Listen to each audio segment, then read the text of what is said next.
नमस्कार, मैं प्रद्युमन जोशीला। मार्च का महीना हरियाणा में राजनीतिक तौर पर बहुत महत्वपूर्ण है। कई बड़ी घटनाएं, कई बड़े कार्यक्रम इस मार्च के महीने में होंगे। हरियाणा की 2 राज्यसभा की सीटों के लिए भी चुनाव है। बजट भी इसी मार्च के महीने में पेश किया जाएगा। बजट सेशन जारी है। चौधरी देवीलाल के परिवार की 2 राजनीतिक पार्टियां अपनी अपनी ताकत दिखाएंगी। जननायक जनता पार्टी हांसी में 13 मार्च को party supremo doctor Ajay Singh Chautala के जन्मदिन पर एक बड़ी रैली करने जा रही है। वहीं इंडियन नेशनल लोकदल ने भी 23 मार्च को नरवाना की बजाय अब जींद में बड़ा कार्यक्रम करने का ऐलान किया है। लेकिन मार्च के महीने के पहले ही दिन सबसे बढ़िया बोहनी अगर किसी राजनीतिक दल की हुई तो उस दल का नाम है जननायक जनता पार्टी जेजेपी। जी हां, जेजेपी की ऐसी बोहनी हुई जिसकी बहुत कम उम्मीदें थी, लेकिन कहते हैं ना, मेहनत करने वाले की मेहनत रंग जरूर लाती है, और दिग्विजय चौटाला ने वही कर दिखाया। पिछले लंबे समय की उनकी अनथक मेहनत ने यह स्पष्ट कर दिया कि हरियाणा का एक ऐसा इलाका जहां चौधरी देवीलाल के परिवार का आज तक के राजनीतिक इतिहास में भी कोई बहुत बड़ा प्रभाव उस इलाके में नहीं रहा।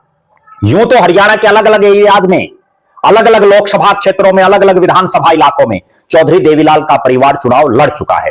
हरियाणा के इतिहास में सबसे ज्यादा चुनाव लड़ने का रिकॉर्ड भी चौधरी देवीलाल के परिवार के नाम है।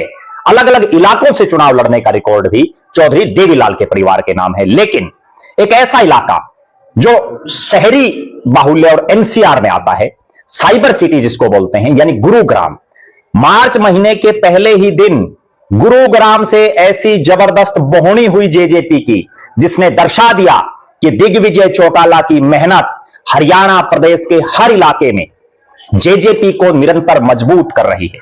गुरुग्राम में जिला युवा योद्धा सम्मेलन का आयोजन, और गुरुग्राम एक ऐसा इलाका जिसकी लोकसभा की सीट लगातार भारतीय जनता पार्टी जीत रही है, जिसमें 4 विधानसभा के इलाके, चारों जगह भारतीय जनता पार्टी लगातार जो है मजबूती से डट करके प्रदर्शन कर रही है, और इस बार चारों की चारों जगह भारतीय जनता पार्टी जीती हुई है। यहां ना कांग्रेस का कोई लंबा चौड़ा वजूद, और जो दूसरी पार्टियां हैं उनका भी कोई लंबा चौड़ा सिस्टम ना लोकसभा के चुनाव में यहां रहा, ना विधानसभा के चुनाव में यहां रहा। लेकिन 1 मार्च को गुरुग्राम में आयोजित जिला युवा योद्धा सम्मेलन ने यह स्पष्ट कर दिया कि दिग्विजय चौटाला की मेहनत के दमखम पर जेजेपी इस इलाके में मजबूती से खड़ी होगी। ना केवल मजबूती से खड़ी होगी, बल्कि आने वाले चुनाव में जबरदस्त प्रदर्शन भी कर सकती है। क्यों? क्योंकि युवा योद्धा सम्मेलन में बड़ी भारी तादाद में जुनूनी युवा मौजूद रहे।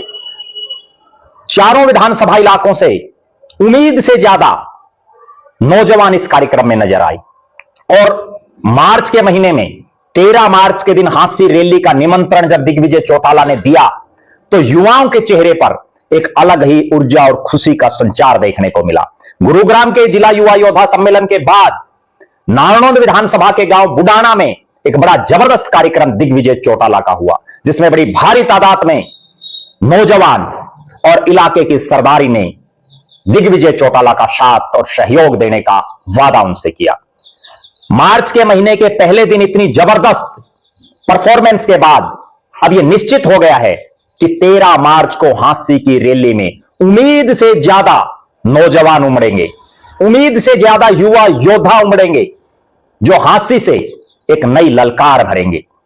2024 के विधानसभा चुनाव के परिणामों के बाद बहुत से नेताओं ने इस तरह की बयानबाजी दी कि अब जेजेपी खात्मे की तरफ है, जेजेपी का कुछ नहीं बचा।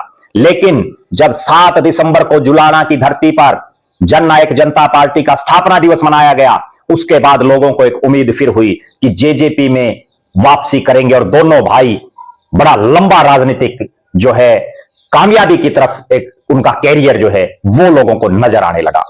अब जब 13 मार्च की इस रैली को लेकर के दिग्विजय चौटाला जो जो गांव गांव में जा जा करके निमंत्रण दे रहे हैं, अलग अलग जिलों में मीटिंगें ले रहे हैं, उसके बाद अब लोग ये मानने लगे कि अजय सिंह चौटाला के दोनों बेटे जितनी मेहनत राजनीतिक तौर पर कर रहे हैं, शायद ही कोई अन्य नेता कर रहा हो। और मेहनत हमेशा रंग लाती है, देर भले ही हो जाए लेकिन परिणाम भी सुखद देती है।